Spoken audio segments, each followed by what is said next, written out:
When I was diagnosed with stage 2 invasive breast cancer in March of 2012, I didn't get mad. I didn't even get mad when I found out that I had to have a double mastectomy, chemo, and radiation. Now, to be honest, when I found that information out, I got a little nervous, but I dug down deep inside and I found a strength that I never knew that I had.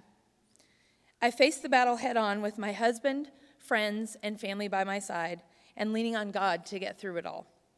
I'll admit, I was scared to lose my hair. What would it feel like? What would I look like bald? What would people think when they saw me? But I wasn't even mad about that. And I didn't even get mad when 5 weeks after chemo was done and 4 days before radiation was supposed to start, on September 20th of 2012, I wrecked my motorcycle and I broke both of my legs. I couldn't believe that happened to me in the middle of my breast cancer battle. I did get overwhelmed a few times, but again, with God, my friends, family, and a super loving and supportive husband, I got through that trial. Getting through cancer treatment and recovering from two broken legs was quite the battle, physically and mentally. God has used my story over and over again to inspire others. I don't keep quiet about my journey. I let people know what I've been through in hopes to encourage and inspire them, that they will be able to get through whatever challenge they're facing in their lives. I even got a tattoo to mark my journey so that it might spark conversations everywhere that I go. I've been married to my husband, Roy, for almost 15 years now. We knew we wanted a kid or kids someday, but life events in the first few years of our marriage kept us from being ready to have kids. Then we would pray about God's timing for having children. We kept feeling like we were supposed to wait. Just after I turned 40, we felt like it was time to start to try to get pregnant. It had been my lifelong dream to become a mom. The very week we were going to start trying to get pregnant is the very week I was diagnosed with breast cancer. I still didn't get mad. I trusted God. One of the first questions I asked my oncologist was, will I be able to get pregnant after going through the treatment I'm about to go through? And she let me know that she had seen plenty of young women my age go through this treatment and be able to get pregnant on the other side. After 12 surgeries in 3 years, from breast cancer and from the motorcycle accident, when January of 2015 came around and we were ready to start trying to get pregnant, I knew that there was a chance that chemo could have damaged my eggs and my ovaries. So that was the first thing we had to do, was check those. I had an ultrasound and a blood test that checked the levels that indicate if there are any eggs left. After impatiently waiting for about a week, I got the results. I got the call. The call that told me that chemo had zapped my eggs and ovaries and that I would not be able to genetically contribute if we decided to have a child. That's when I got mad. This made me very angry. Cancer and chemo had taken away my ability to have a child. That's when the anger hit.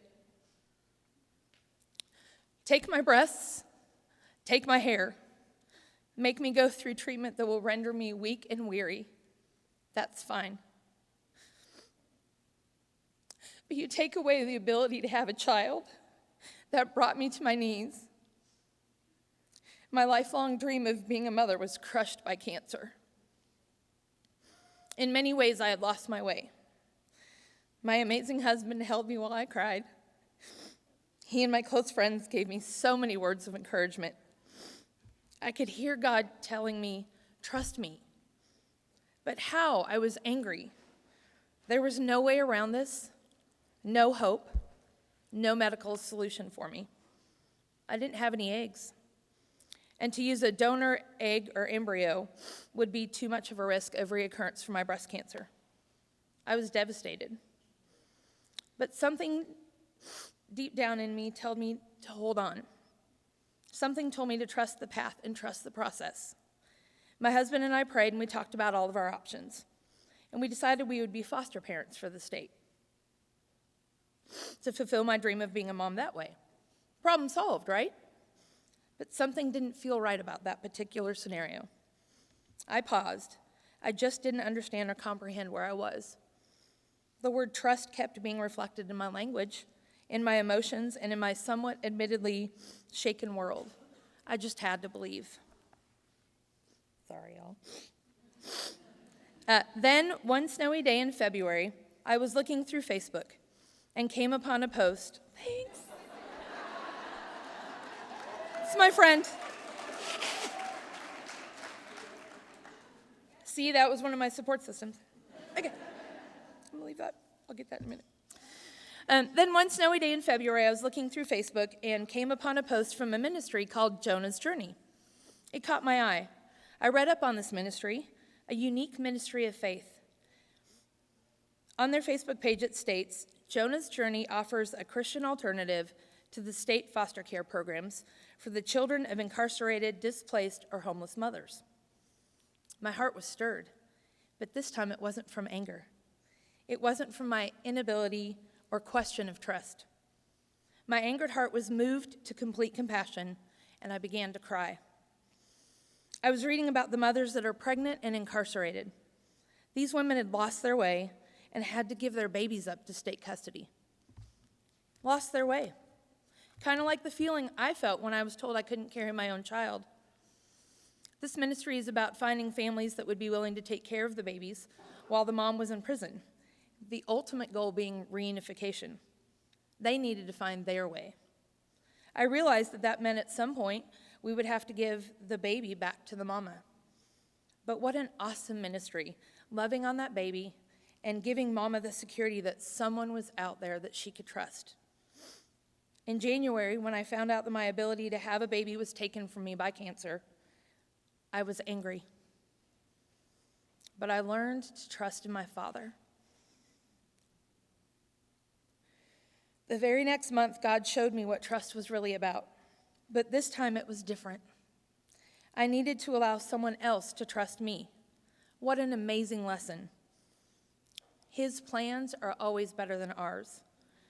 I had grieved the news of being infertile, and I was ready for God's plan, which was being a part of this ministry. He knew what I would go through, and he had a plan. In the depths of my despair, I didn't see it. But now I'm excited to be able to partner with this ministry and love on the mamas that are in jail and their babies. I get to be the hands and feet of Jesus to these women who have not made good decisions, but still deserve to be loved.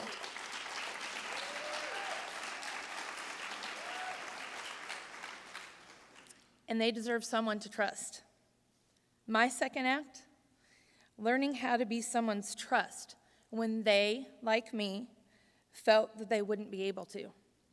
Honestly, I never would have found the second act, the ministry, or even have been a part of it for that matter, if I had not traveled the path that I did with cancer. I can't wait to see where my path will take me next. What a blessing and what a service to the babies and the mamas that we'll get to love on. There's a chance it might even lead us to adoption, which would be awesome. But God knows the plan. Needless to say, my anger has been melted away, and I have learned how to trust on a deeper level, and by the love that I will now be able to show and to share because of the road I have traveled. My second act, it's giving a second chance to children who need the love of someone. And for that, I will trust in what is yet to come.